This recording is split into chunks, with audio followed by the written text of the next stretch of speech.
Maureen Kelly was just 19 years old when she went out with a group of friends to Canyon Creek Campground near Cougar, Washington in the summer of 2013. At around 5 p.m. that evening, she stripped off all of her clothing and told her friends that she was leaving to go on a quote spiritual quest, claiming she'd be back by midnight. Maureen never returned. Her friends reported her missing the following morning, but investigators quickly realized that this case was far more bizarre than they could have ever anticipated. So what happened to Maureen? Was this a simple case of misadventures in the forest, self-harm, foul play, or yet another disturbing missing 411 disappearance?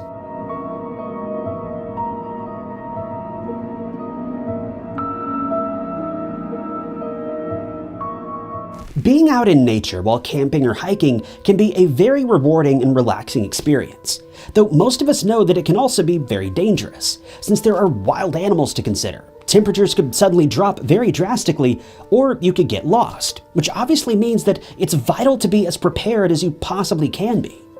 But not every excursion into the wild is planned ahead of time. It's good to be a little spontaneous, but even then, you need to keep your wits about you to ensure that you can make your way out of the woods and return home safely. But sometimes, even the most prepared people on the planet can still be bested by unforeseen circumstances, and Maureen Kelly is certainly no exception. In 2013, Maureen Kelly, known to her friends and family as Anu, was just 19 years old. She'd been born and raised in Vancouver, Washington in September of 1993 and was raised alone by her mother. Most of Anu's early life is largely a mystery. Her family's been pretty tight-lipped about her upbringing, and all we know for certain is that Anu was of Pacific Islander descent. As Anu grew older, she eventually began attending Lewis and Clark High School in Spokane, Washington. This was a school steeped in history, having first opened its doors way back in the late 1800s. For Anu, it was a great place to be. She seemed to have made many friends here, and all things considered, it seemed like a great place to have grown up. Her hometown of Vancouver, on the other hand, couldn't have been more different. According to Neighborhood Scout and city data, Vancouver is in the top 10% of the most unsafe areas in the entire country. So to say that Anu grew up surrounded by crime would be an incredible understatement. I'm sure this played a part in Anu's personality and lifestyle choices. Despite being surrounded by the worst of the worst, Anu was an incredibly spiritual person. She loved to stay in touch with nature and embrace the more natural aspects of humanity. Anu felt that the moment we're born, we're about as connected to the planet and Mother Nature as we'll ever be. In her eyes, as we grow up, our connection with the world around us begins to fade as we become influenced by outside factors, many of which are less than ideal. When Anu wasn't out hiking or generally being the respectful, carefree person she was known for being, she could be found singing or playing the ukulele. She loved to post photos and videos of herself online enjoying music and the outdoors. She even had her own YouTube channel where she would post about her many interests, predominantly her music. It was the 7th of June 2013 when Anu created a post on her Facebook account in which she asked whether any of her friends who had a vehicle were available to go camping on the upcoming weekend. See, Anu had made plans to take herself and a few of her friends on what she described as a spiritual quest. But unbeknownst to her loved ones, this quest would be Anu's last. Some sources state that Anu contacted her half-sister, Cherry, to ask if she could borrow some of her camping gear.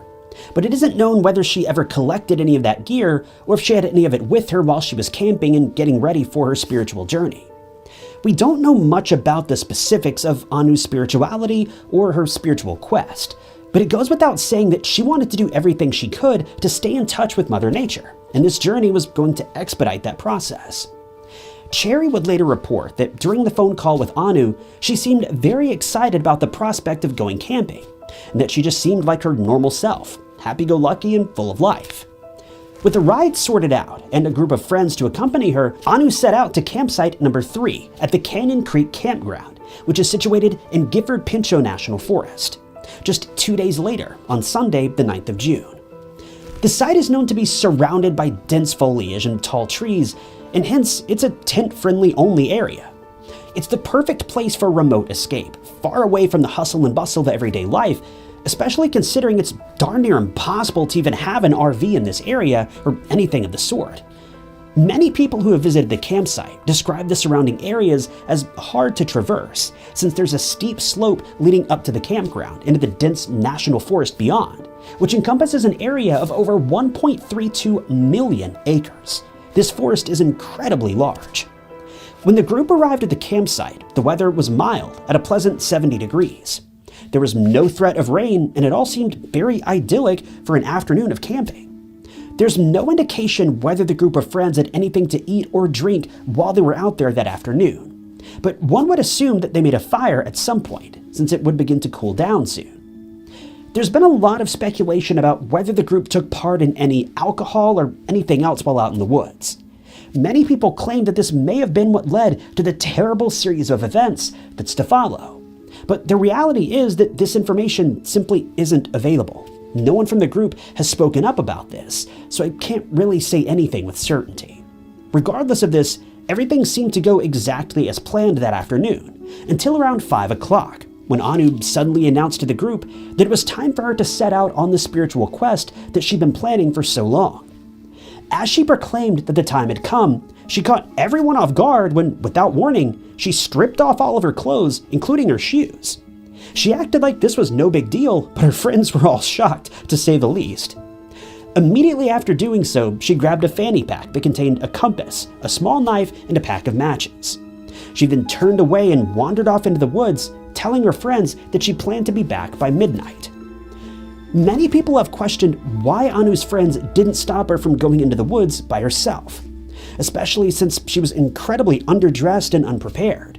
But according to Sheriff David Cox, her friends felt that this was something that she needed to do, since she'd been talking about it for a very long time. I wish we knew more about her mental state at this time, as well as the specifics of her spirituality, because it could help to shed a lot of light on this case.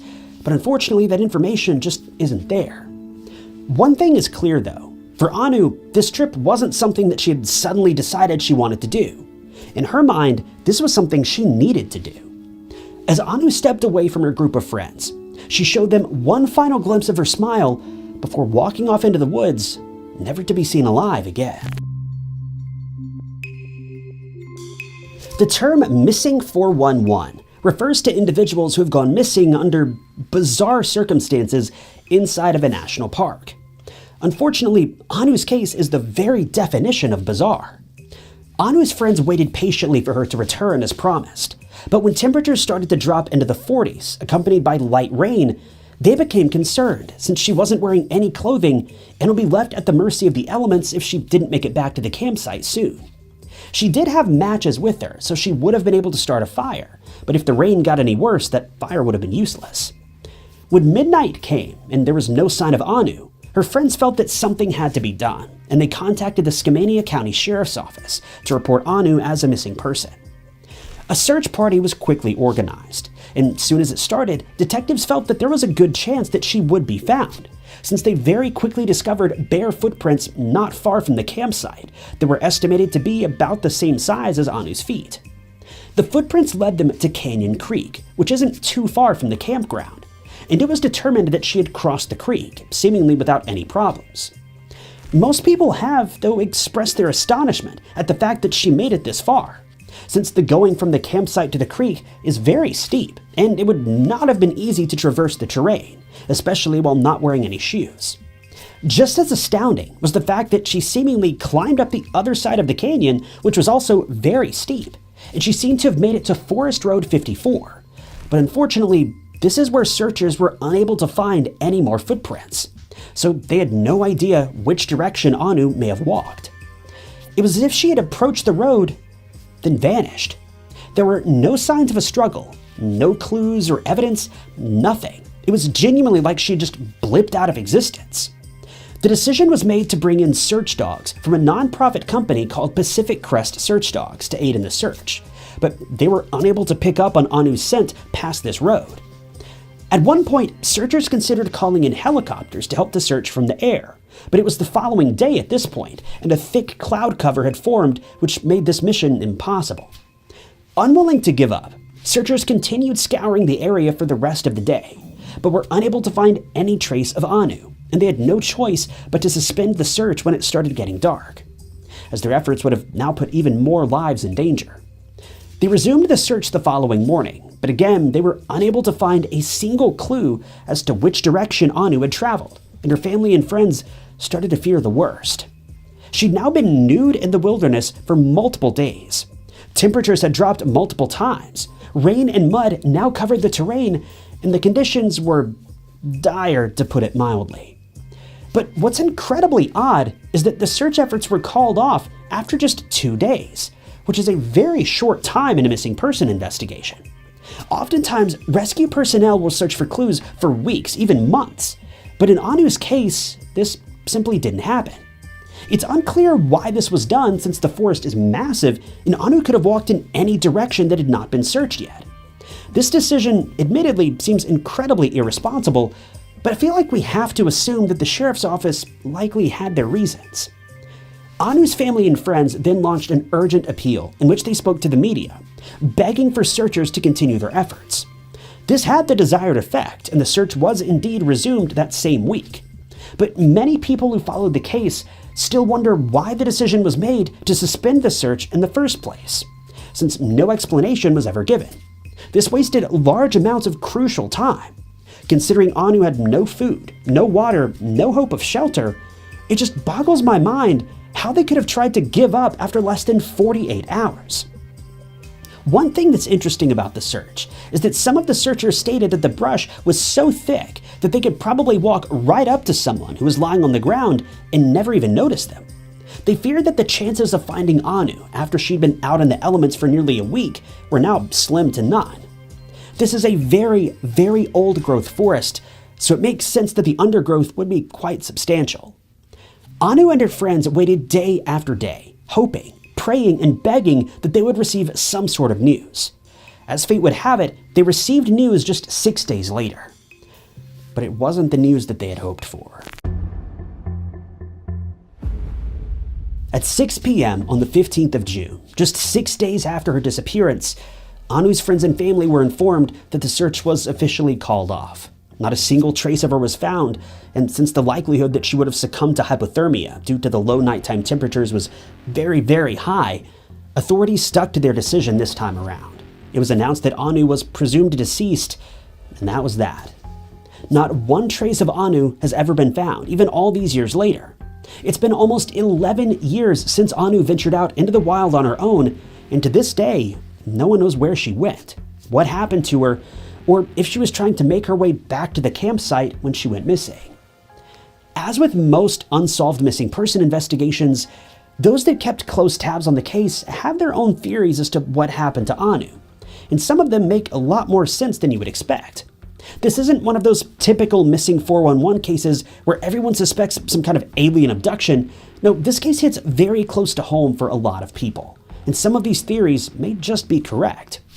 The most common and most likely scenario is that Anu lost her way while in the forest, and having no clothing or other supplies like food to keep her warm, she had to bunker down for the night, planning to finish her journey in the morning. While this would have been a good idea under normal circumstances, Anu would have been far more affected by the low temperatures and soft rain that was falling, leading many people to believe that she succumbed to hypothermia in her sleep. The reason why she was never found? Well, it's entirely possible she was taken off by an animal, as disturbing as that may sound. One would think that if this were the case, Anu's remains would have eventually been found, in part or in whole. But since there are any number of wild animals in this area, it's also very likely that there simply wouldn't have been anything left for rescue workers to find, especially when taken into account the thick underbrush. The next, much debated theory has to do with Forest Road 54. It's here that all traces of Anu stopped after her footprints led searchers here. And since it's a well-maintained asphalt road, it's led to some interesting speculation. Most people believe that Anu never crossed the road, since her footprints would have been found on the other side, which they weren't. Hence, it's been suggested that she either followed the road before heading onto a different part of the woods, or she was picked up by someone when she reached that point. And this is the theory that I find most plausible as well. After all, we know the area Anu came from was incredibly crime-ridden and dangerous. Could you imagine what would happen if one of these criminals happened to be passing by and saw a nude 19-year-old by the side of the road? Another theory that's also been suggested is that she planned to be picked up ahead of time, unbeknownst to her friends and family. It's possible that the entire situation was planned and Anu simply left to start a new life. Though, admittedly, this theory is wildly unlikely, as no one in her circle believes she had any reason to want to disappear, especially not in such an unorthodox way. The prevailing theory for most people is that Anu simply reached the road at just the wrong time, resulting in her being taken against her will. But this theory has drawn a lot of criticism, since it seems somewhat sensationalized in most media reports, and since investigators have stated that they don't suspect any type of foul play in her disappearance. But the theory that she was picked up by someone may just hold some water, since search dogs were unable to find her scent again after they reached this part of the road, and since she was barefoot, one would imagine that her scent would still be present for some time if she left that area on foot. If she ever set foot on that road that day, I just feel certain that the dogs would have found something, anything. The fact that her scent stopped so suddenly right there, well, it just seems suspicious. But not everyone is convinced that Anu has lost her life. One of her friends, a woman named Yasmin, stated that there's always the possibility that she simply wandered into the forest with no intention of ever returning. She's been quoted by multiple sources as saying, quote, "She may not want to be found." This theory may, in all actuality, be correct. One final idea is that given Anu's outlook on life and her spiritual nature, she may have taken illegal substances before she headed out on her quest. But Sheriff Cox stated in an interview that there was no indication that she had taken any such substance or any alcohol, and it's far more likely she was just eager to head out into nature on her own, then got lost or didn't make it to shelter in time. It's entirely possible that Anu is still alive somewhere, but given her loving character, it seems far more likely that if this were the case, she would have reached out to one of her loved ones at some point to reassure them that she's all right, and that they no longer need to worry about her. Whatever the case may be, Anu's disappearance has never been solved, and at this point, it seems very unlikely that her friends and family will ever receive the answers they are so desperately searching for.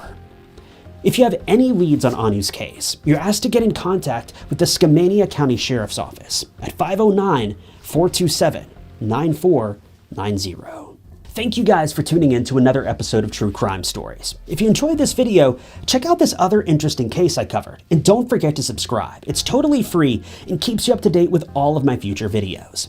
You can also click that join button below to help support the channel and see new videos long before everyone else does. But my name is Ty Knotts, and I'll catch you guys in the next one.